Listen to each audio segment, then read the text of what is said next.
જય દ્વારકાધીશ મિત્રો, કેમ છો બધા? મજામાં જશો? તો આજે આપણે બનાવીશું અડદિયા બનાવવા માટે મેં 1 કિલો ઘી લઈ લીધું છે, તે ગરમ કરી નાખ્યું છે। પછી અડદનો લોટ આપણે થોડો કરકરો હોય તેવો પીસાવાનો, પછી આપણે તેને શેકવા માટે તે ઘીમાં એડ કરી દેવાનો અને પછી ધીમા તાપે તે શેકવા માંડવાનું।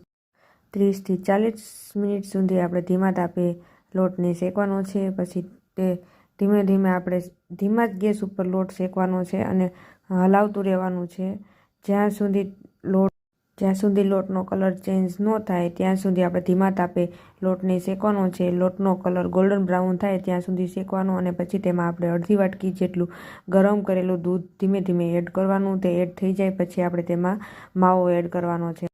માવો સરસ પાકી જાય ત્યાં સુધી આપણે એને ધીમા તાપે શેકવાનું છે અને પછી આપણે તેની ચાસણી બનાવવા માટે આપણે 1 કિલો ખાંડ લેવાની છે અને ખાંડ ડૂબે એટલું પાણી નાખવાનું છે અને પછી આપણે ચાસણીને 2 તારવાળી ચાસણી બનાવવાની છે એટલે તેને થોડીક વાર લાગે।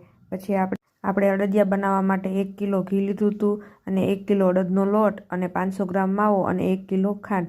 ચાસણી બની જાય એટલે આપણે જે 2 તારવાળી ચાસણી બની જાય એટલે આપણે જે માવો શેકેલો છે તેમાં ચાસણી એડ કરી દેવાની છે। કાજુ, બદામ, પિસ્તા, દ્રાક્ષ અને શેકેલો તળેલો ગોંદર તે બધું મિક્સ કરી લેવાનું છે। આપણો અડદિયા તૈયાર છે।